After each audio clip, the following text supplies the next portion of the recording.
Bismillahirrahmanirrahim. Assalamualaikum warahmatullahi wabarakatuh. Waalaikumsalam warahmatullahi.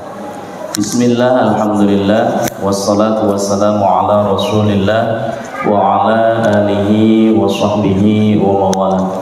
Rabbi shrah li sadri wa yassir li amri wahlul 'uqdatam min lisani yafqahu qawli. Subhanaka la ilma lana illa ma 'allamtana innaka antal alimul hakim. Shadaqallahul azim. Ibu dan bapak hadirin jamaah sekalian yang dimuliakan oleh Allah Subhanahu wa taala, puji dan syukur tak henti-hentinya kita senantiasa panjatkan kehadirat Allah Azza wa Jalla dengan berbagai macam bentuk kenikmatan yang sampai hari ini Allah karuniakan kepada kita semuanya. Salam dan salawat kepada baginda Rasul Muhammad sallallahu alaihi wasallam.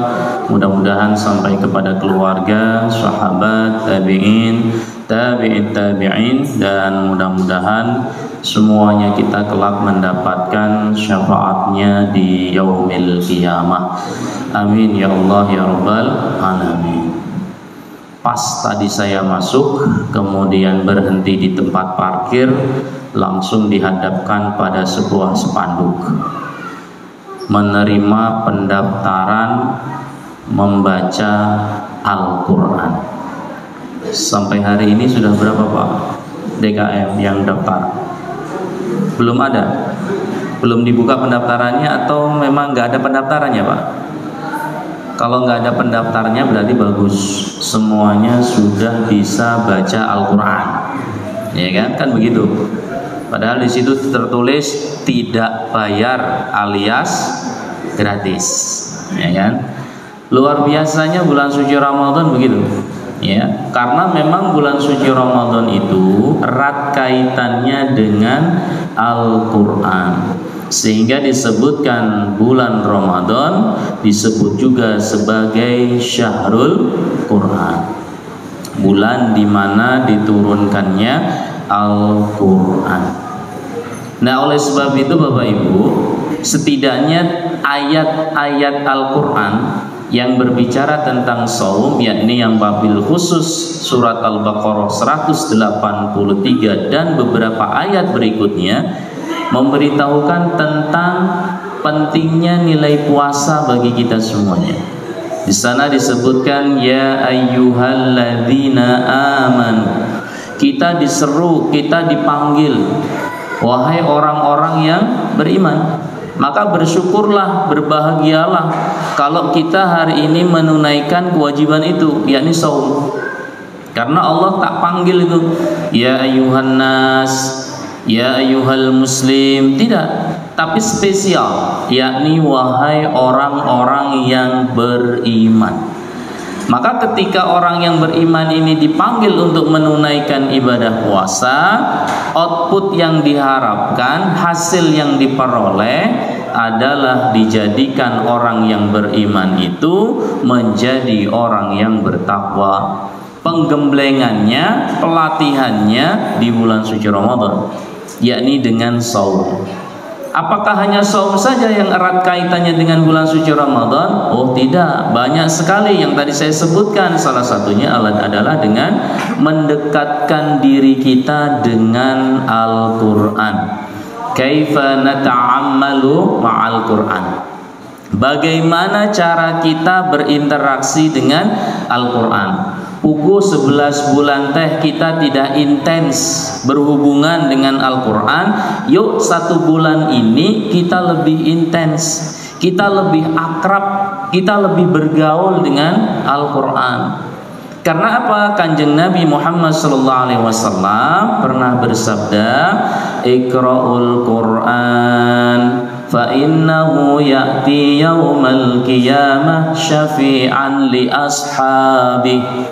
Bacalah dan bacalah Al-Quran itu, karena Al-Quran itu akan mendatangimu serta akan memberikan syafaat kepada orang-orang yang membacanya. Di sana sebutkan ashabi, sahabat. Al-Quran itu akan mendatangi dan memberikan syafaat kepada sahabatnya. Siapa sahabatnya? Yakni orang-orang yang mau dekat dengan Al-Quran. Nah, oleh sebab itu kita tentunya harus merasa malu ketika mohon maaf 40 tahun, 50 tahun, 60 tahun belum bisa baca Al-Quran. Dan kalau memang sudah uzur, sudah tua lalu kemudian telat belajarnya, gak usah malu. Kenapa mesti malu? Oh Pak, saya mah malu kalau belajar ikro-ikroan. Maka kita sampaikan, itu mah ikro beneran, bukan ikro-ikroan. Ya, Pak, saya mah malu kalau belajar alif-alifan. Gak ada di dalam Al-Quran itu alif-alifan, ba-ba-baan, tak-tak-taan. Gak ada. Ya alif beneran, tak ya tak beneran, tak ya tak beneran. Jadi gak usah malu. Mending hari ini kita malu di dunia daripada kita nanti dipermalukan oleh Allah Subhanahu wa ta'ala. Sudah dikasih usia gak bisa baca Al-Quran. Nah, oleh sebab itu, yuk bulan suci Ramadan ini momentum mendekatkan diri kita dengan Al-Quran. Jangankan kita Bapak Ibu, Kanjeng Nabi saja di bulan suci Ramadan itu memanggil Ibnu Mas'ud. Untuk apa? Untuk beliau mendengarkan bacaan Al-Quran dari orang lain, menyimak, mendengarkan, memperhatikan bacaan orang lain. Supaya apa? Dalam rangka mendekatkan dirinya dengan Al-Quran. Itu Kanjeng Nabi. Lah kita Kanjeng bukan, ya kan? Nabi bukan, Rasul bukan. Maka tentunya bagi kita harus lebih mengeratkan diri kita dengan Al-Quran. Dalam Al-Quran disebutkan, wa idza quri'al Qur'anu fastami'u lahu wa ansitu la'allakum turhamun. Ketika dibacakan Al-Quran, maka dengarkanlah, diamlah. Karena dengarkan kita, pendengaran kita, diamnya kita, Allah akan turunkan rahmat kepadanya. Itu yang pertama yang harus kita lakukan momentum bulan suci Ramadan. Yang kedua yang harus kita lakukan dengan Al-Quran apa? Warattilil Qur'ana tartila. Bacalah Al-Quran itu dengan tartil. Kalau hari ini masih kesulitan mengucapkan makharijul huruf yang ada di dalam Al-Quran, maka jangan berhenti untuk belajar. Kenapa? Sehingga disebutkan dalam sebuah hadis, talabul ilmi faridatun ala kulli muslimin. Belajar itu hukumnya fardu. Fardunya fardu ain atau fardu kifayah? Fardu ain.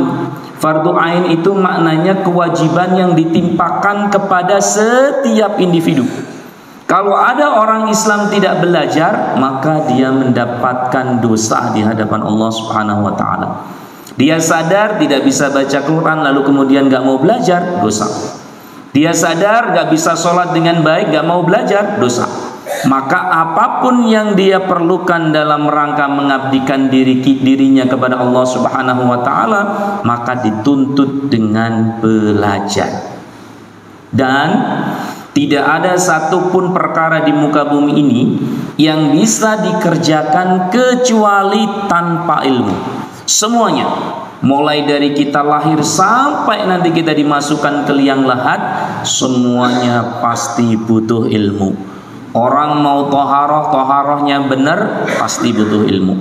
Orang mau sholat dengan sholat yang tata caranya benar, dia harus belajar. Dan belajar adalah dalam rangka mencari ilmu. Maka momentum bulan suci Ramadan, warattilil Qur'ana tartila. Belajar membaca Al-Quran. Dari mulai makharijul huruf, dari mulai ilmu tajwidnya, dari mulai tahsinnya, kemudian dilanjutkan kepada lagam membaca Al-Quran agar suaranya indah, terdengar indah oleh orang lain, yang disebutkan dalam sebuah hadis, zayyinu buyutakum biqiraatil Quran. Hiasilah rumah kalian, hiasilah bacaan Al-Quran kalian dengan yang terbaik. Rumahnya dibacakan Al-Quran, bacaan Al-Qurannya dengan bacaan yang terbaik. Maka momentum bulan suci Ramadan, mumpung masih ada kesempatan beberapa hari ke depan, mudah-mudahan kita bisa mengistiqomahkan, kita bisa tumakninah melaksanakan berbagai macam bentuk ibadah, baik qiyamul lailnya, baik infak dan sedekahnya, baik juga tilawatil Qur'annya, ataupun berbagai macam bentuk ibadah yang lain. Dan mudah-mudahan rangkaian ibadah itu semuanya diterima oleh Allah Subhanahu wa ta'ala. Amin ya Allah ya Rabbal alamin. Makanya kita sering harus memanjatkan doa, Allahumma rabbana taqabbal minna salatana wa siyamana wa ruku'ana wa sujudana wa takhashu'ana wa tadarru'ana wa ta'abbudana wa tammim taksirana ya Allah ya arhamar rahimin. Hadanallahu wa iyyakum ajma'in. Mudah-mudahan ada guna dan manfaatnya, khususnya buat saya pribadi, umumnya buat kita semuanya. Wallahul muwaffiq ila aqwamit thoriq. Wassalamualaikum warahmatullahi wabarakatuh.